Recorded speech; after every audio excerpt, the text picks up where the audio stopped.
The Prophet by Kahlil Gibran.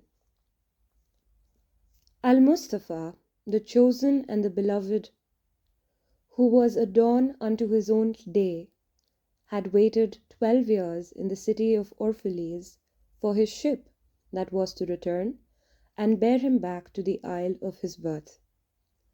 In the 12th year, on the 7th day of Elul, the month of reaping, he climbed the hill without the city walls and looked seaward, and he beheld his ship coming from the mist. Then the gates of his heart were flung open, and his joy flew far over the sea. And he closed his eyes and prayed in the silences of his soul. But as he descended the hill, a sadness came upon him, and he thought in his heart, "How shall I go in peace and without sorrow? No, not without a wound in the spirit shall I leave this city. Long were the days of pain I have spent within its walls, and long were the nights of aloneness. And who can depart from his pain and his aloneness without regret? Too many fragments of the spirit have I scattered in these streets, and too many are the children of my longing that walk naked among these hills, and I cannot withdraw from them without a burden and an ache. It is not a garment I cast off this day, but a skin that I tear with my own hands. Nor is it a thought I leave behind me, but a heart made sweet with hunger and with thirst. Yet I cannot tarry longer.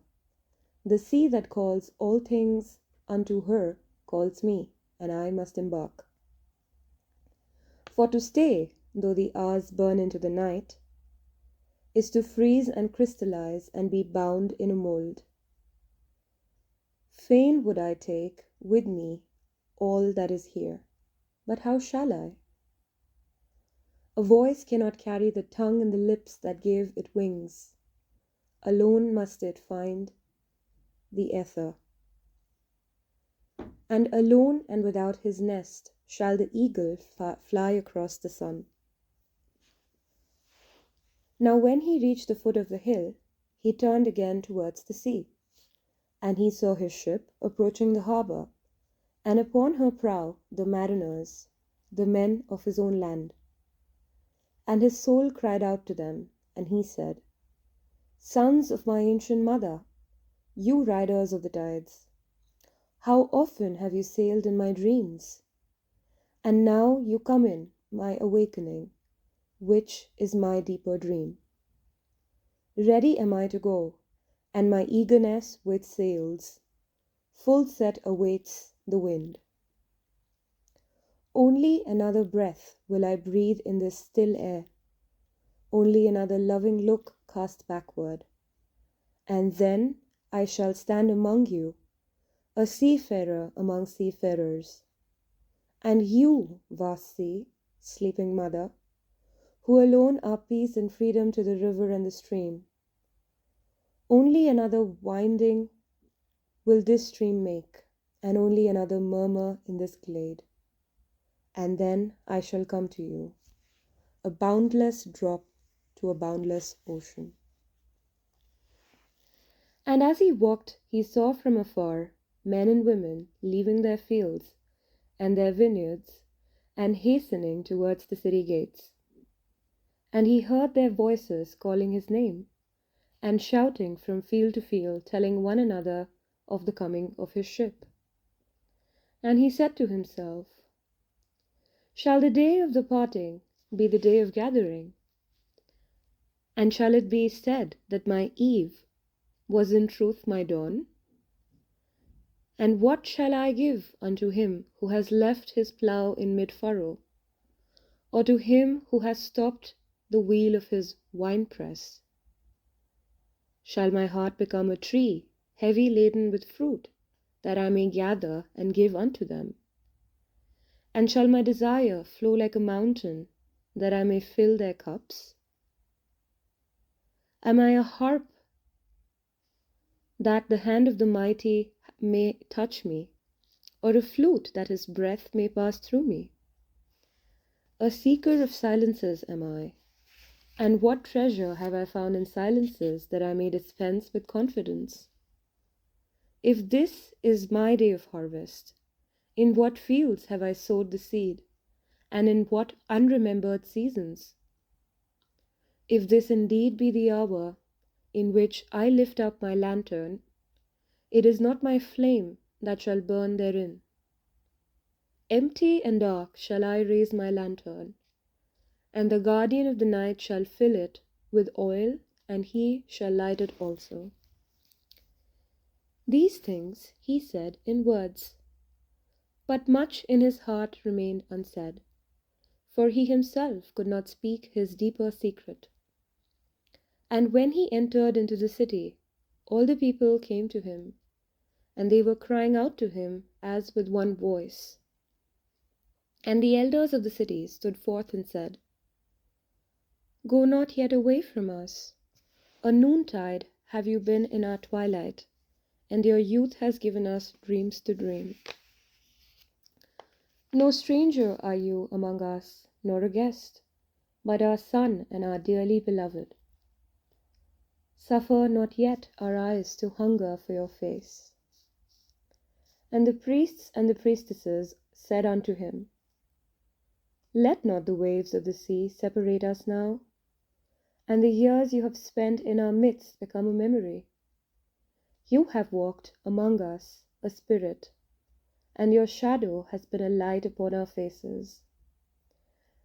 Much have we loved you, but speechless was our love, and with the veils has it been veiled. Yet now it cries aloud unto you, and would stand revealed before you. And ever has it been that love knows not its own depth until the hour of separation. And others came also and entreated him, but he answered them not. He only bent his head, and those who stood near saw his tears falling upon his breast. And he and the people proceeded towards the great square before the temple. And there came out of the sanctuary a woman whose name was Almitra, and she was a seeress. And he looked upon her with exceeding tenderness, for it was she who had first sought and believed in him, when he had been but a day in their city. And she hailed him, saying, Prophet of God, in quest of the uttermost, long have you searched the distances for your ship, and now your ship has come, and you must needs go. Deep is your longing for the land of your memories, and the dwelling place of your greater desires, and our love would not bind you, nor our needs hold you.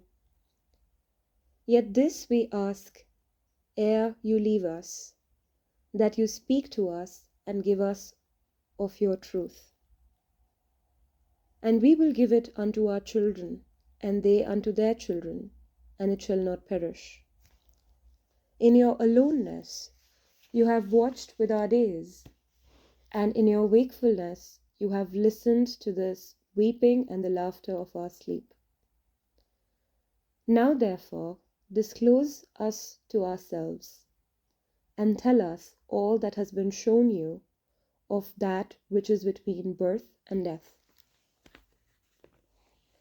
And he answered, People of Oriphiles, of what can I speak, save of that which is now moving within your souls?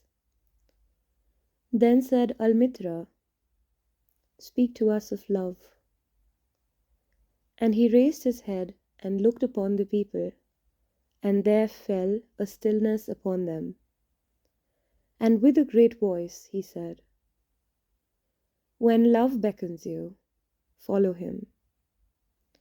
Though his ways are hard and steep, and when his wings enfold you yield to him, though the sword hidden among his pinions may wound you.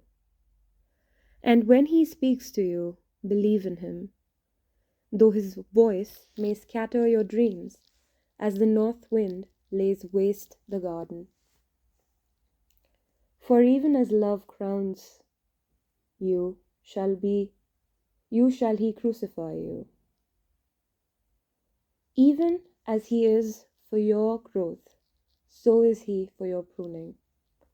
Even as he ascends to your height and caresses your tenderest branches that quiver in the sun, so shall he descend to your roots and shake them in their clinging to the earth.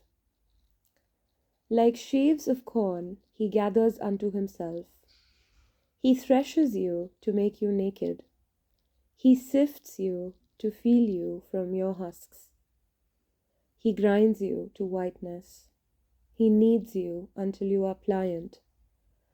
And then he assigns you to his sacred fire, that you may become sacred bread for God's sacred feast.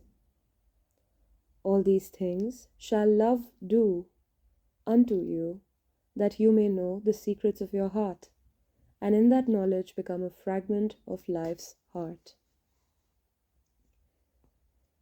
But if in your fear you would only seek love's peace and love's pleasure, then it is better for you that you cover your nakedness and pass out of love's threshing floor into the seasonless world where you shall laugh, but not all of your laughter, and weep, but not all of your tears. Love gives not but itself, and takes not but from itself. Love possesses not, nor would it be possessed, for love is sufficient unto love. When you love, you should not say, God is in my heart, but rather, I am in the heart of God. And think not that you can direct the course of love, for love, if it finds you worthy, directs your course. Love has no other desire but to fulfill itself. But if you love, and must needs have desires, let these be your desires: to melt and be like a running brook that sings its melody to the night, to know the pain of too much tenderness, to be wounded by your own understanding of love, and to bleed willingly and joyfully, to wake at dawn with a winged heart and give thanks for another day of loving, to rest at the moon hour and meditate love's ecstasy, to return home at eventide with gratitude, and then to sleep with a prayer for the beloved in your heart and a song of praise upon your lips.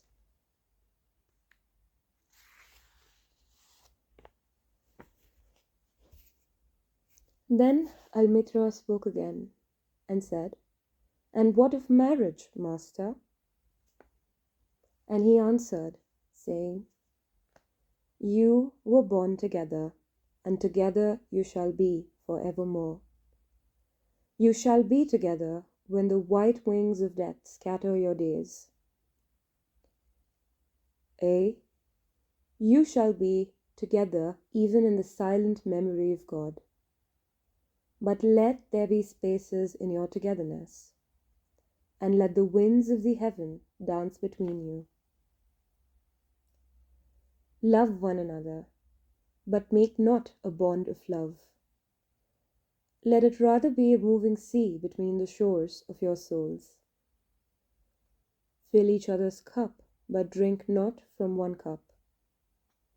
Give one another of your bread, but eat not from the same loaf. Sing and dance together, and be joyous, but let each other of you be alone, even as the strings of a lute are alone, though they quiver with the same music. Give your hearts, but not into each other's keeping, for only the hand of life can contain your hearts. And stand together, yet not too near together, For the pillars of the temple stand apart, and the oak tree and the cypress grow not in each other's shadows.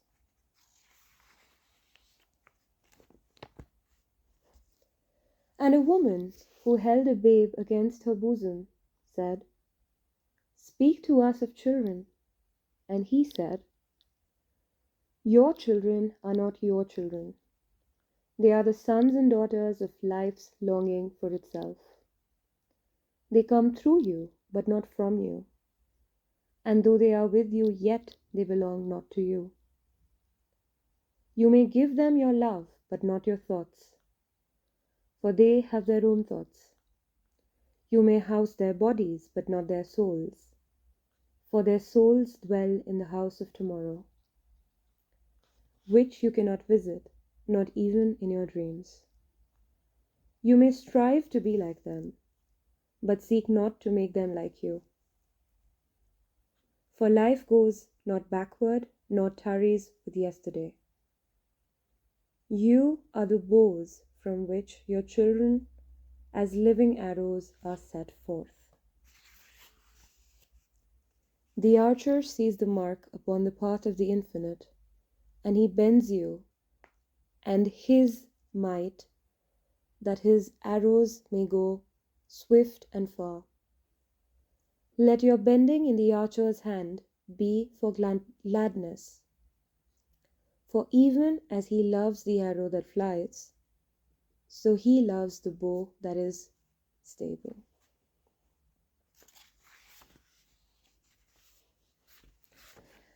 And then a rich man said, "Speak to us of giving." And he answered, "You give but little when you give of your possessions. It is when you give of yourself that you truly give. For what are your possessions but things you keep and guard, for fear you may need them tomorrow? And tomorrow, what shall tomorrow bring to the overprudent dog, bearing bones in the trackless sand as he follows the pilgrims to the holy city? For what is fear of need but need itself? Is not dread of thirst when your well is full, the thirst that is unquenchable? There are those who give little of much which they have, and they give it for recognition, and their hidden desire makes their gifts unwholesome. And there are those who have little and give it all. These are the believers in life and the bounty of life, and their coffer is never empty. There are those who give with joy, and that joy is their reward. And there are those who give with pain, and that pain is their baptism. And there are those who give, and know not pain in giving, nor do they seek joy, nor give with mindfulness of virtue. They give, as in yonder valley the myrtle breathes its fragrance into space. Through the hands of such as these God speaks, and from behind their eyes he smiles upon the earth. It is well to give when asked, but it is better to give unasked, through understanding. And to the open-handed, the search for one who shall receive is joy greater than giving. And is there aught you would withhold? All you have shall some day be given. Therefore give now, that the season of giving may be yours and not your inheritors.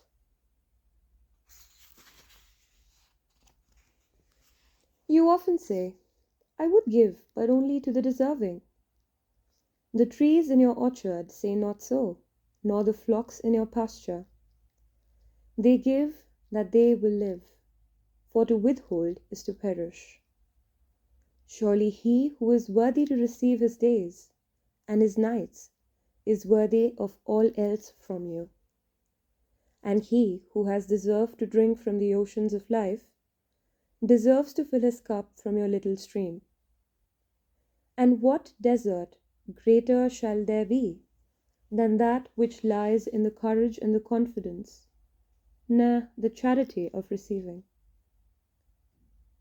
And who are you, that men should rend their bosom and unveil their pride, that you may see their worth naked and their pride unabashed? See first that you deserve to be a giver and an instrument of giving. For in truth, it is life that gives unto life, while you, who deem yourself a giver, are but a witness.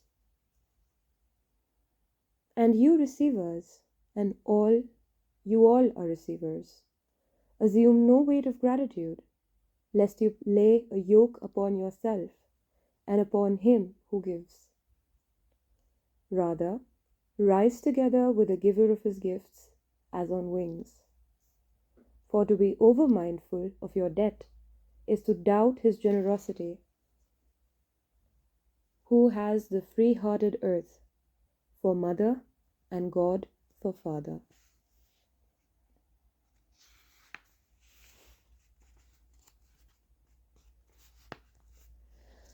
Then an old man, a keeper of an inn, said, "Speak to us of eating and drinking." And he said, Would that you could live on the fragrance of the earth, and like an air plant be sustained by light?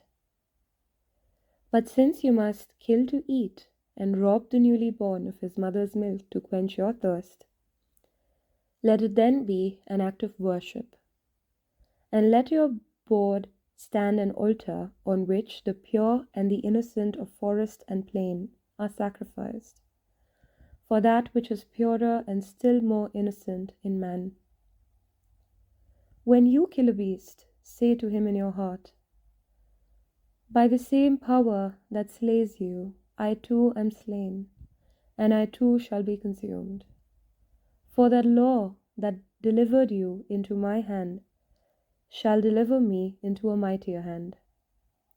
Your blood and my blood is naught but the sap that feeds the tree of heaven.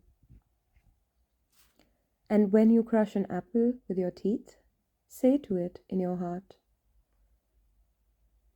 Your seeds shall live in my body, and the buds of your tomorrow shall blossom in my heart, and your fragrance shall be my breath, and together we shall rejoice through all the seasons. And in the autumn, when you gather the grapes of your vineyards for the winepress, say in your heart, I too am a vineyard, and my fruit shall be gathered for the winepress. And like new wine, I shall be kept in eternal vessels. And in winter, when you draw the wine, let there be in your heart a song for each cup. And let there be in the song a remembrance for the autumn days, and for the vineyard, and for the winepress. Then a ploughman said, Speak to us of work. And he answered, saying, You work that you may keep pace with the earth and the soul of the earth. For to be idle is to become a stranger unto the seasons, and to step out of life's procession that marches its majesty and proud submission towards the infinite. When you work, you are a flute through whose heart the whispering of the hours turns to music. Which of you would be a reed, dumb and silent, when all else sings together in unison? Always you have been told that work is a curse and labor a misfortune. But I say to you that when you work, you fulfill a part of earth's furthest dream, assigned to you when the dream was born. And in keeping yourself with labor, you are in truth loving life. And to love life through labor is to be intimate with life's inmost secret. But if you, in your pain, call birth an affliction, and support of the flesh a curse written upon your brow, then I answer that not but the sweat of your brow shall wash away that which is written. You would have been told, you have been told also that life is darkness, and in your weariness you echo what was said by the weary. And I say that life is indeed darkness, save when there is urge, and all urge is blind, save when there is knowledge, and all knowledge is vain, save when there is work, and all work is empty, save when there is love. And when you work with love, you bound yourself, and to another, and to God. And what is it to work with love? It is to weave the cloth with threads drawn from your heart, even as if your beloved were to wear that cloth. It is to build a house with affection, even as if your beloved were to dwell in that house. It is to sow seeds with tenderness and reap the harvest with joy, even as if your beloved were to eat the fruit. It is to charge all things your fashion with the breath of your own spirit, and to know that all the blessed dead are standing about you and watching. Often have I heard you say, as if speaking in sleep, he who works in marble and finds the shape of his own soul in the stone is nobler than he who ploughs the soil, and he who seizes the rainbow to lay it on a cloth in the likeness of man is more than he who makes the sandals for our feet. But I say, not in sleep, but in over-wakefulness of noontide, that the wind speaks not more sweetly to the giant oaks than to the least of all blades of grass. And he alone is great who turns the voice of the wind into a song made sweeter by his own loving. Work is love made visible. And if you cannot work with love, but only with distaste, it is better that you shall leave your work and sit at the gate of the temple and take alms of those who work with joy. For if you bake bread with indifference, you bake a bitter bread that feeds but a half man's hunger. And if you grudge the crushing of grapes, your grudge distills a poison in the wine. And if you sing, though as angels, and love not the singing, you muffle man's ears to the voices of the day and the voices of the night.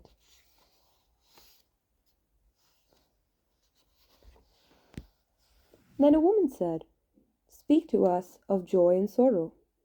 And he answered, "Your joy is your sorrow unmasked, and the self-same well from which your laughter rises was oftentimes filled with your tears.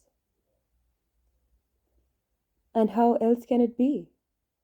The deeper that sorrow carves into your being, the more joy you can contain. Is not the cup that holds your wine the very cup that is burned in the potter's oven? Is it not the lute that soothes your spirit, the very wood that was hollowed with knives? When you are joyous, look deeply into your heart, and you shall find it is only that which has given you sorrow that is giving you joy. When you are sorrowful, look again in your heart, and you shall see that in truth you are weeping for that which has been your delight. Some of you say, joy is greater than sorrow, and others say, nay, sorrow is the greater. But I say unto you, they are inseparable. Together they come, and when one sits alone with you at your board, remember that the other is sleeping upon your bed. Verily, you are suspended like scales between sorrow and joy. Only when you are completely empty are you at a standstill and balanced. when the treasure keeper lifts you to weigh his gold and his silver, needs must your joy or your sorrow rise or fall.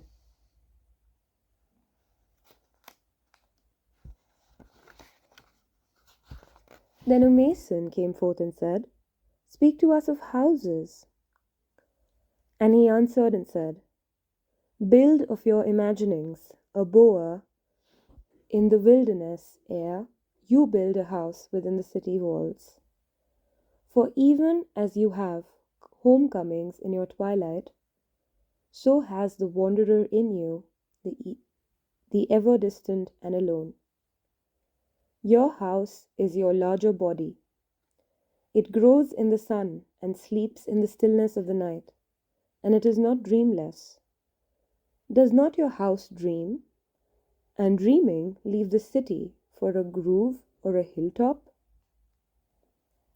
Would that I could carry your houses into my hand, and like a sower scatter them in the forest and a meadow. Would the valleys were your streets, and the green paths your alleys, that you might seek one another through vineyards, and come with the fragrance of the earth in your garments.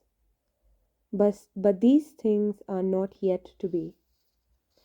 In their fear your forefathers gathered you too near together, and that fear shall endure a little longer. A little longer shall your city walls separate your herds from your fields. And tell me, people of Orphalese, what have you in these houses? And what is it you guard with fastened doors? Have you peace, the quiet urge that reveals your power? Have you remembrances, the glimmering arches that span the summits of the mind? Have you beauty that leads the heart from from things fashioned of wood and stone to the holy mountain? Tell me, have you these in your houses? Or have you only comfort and the lust for comfort, that stealthy thing that enters the house a guest, and then becomes a host, and then a master? Ay, and it becomes a tamer with a hook and the scourge, makes puppets of your larger desires. Though its hands are silken, its heart is of iron. It lulls you to sleep only to stand by your bed and jeer at the dignity of the flesh. It makes mock of your sound senses and lays them in thistledown with fragile vessels. Verily, the lust for comfort murders the passion of the soul, and then walks, grinning, in the funeral. But you, children of space, you restless in rest, you shall not be trapped nor tamed. Your house shall not be an anchor or a mast. It shall not be a glistening film that covers a wound, but an eyelid that guards the eye. You shall not fold your wings that you may pass through the doors, nor bend your heads that they strike not against the ceiling, nor fear to breathe lest walls should crack and fall down. You shall not dwell in tombs made by the dead for the living. And though of magnificence and splendor, your house shall not hold your secret, nor shelter your longing. For that which is boundless in you abides in the mansion of the sky, whose door is the morning mist, and whose windows are the songs and the silences of night.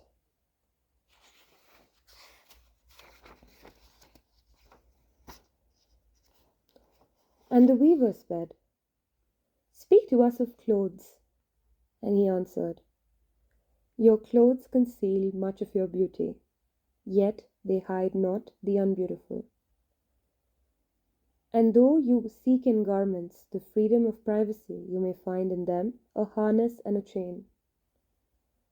Would that you could better meet the sun and the wind, with more of your skin and less of your raiment.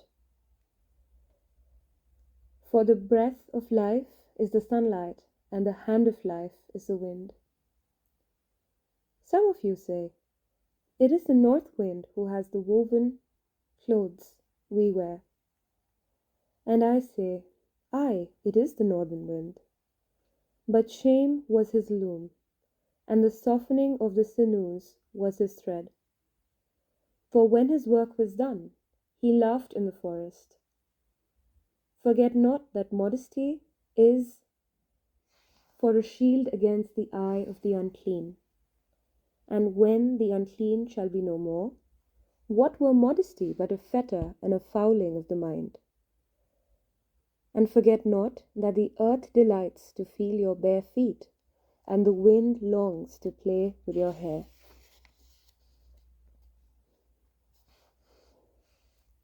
And a merchant said, speak to us of buying and selling. And he answered and said, to you the earth yields her fruit, and you shall not want if you but know how to fill your hands. It is in exchanging the gifts of the earth that you shall find abundance and be satisfied. Yet unless the exchange be in love and kindly justice, it will but lead to some to greed and others to hunger. When in the marketplace you toilers of the sea and fields and vineyards meet the weavers and potters and gatherers of spices, invoke then the master spirit of the earth to come into your midst and sanctify the scales and the reckoning that weighs value against value.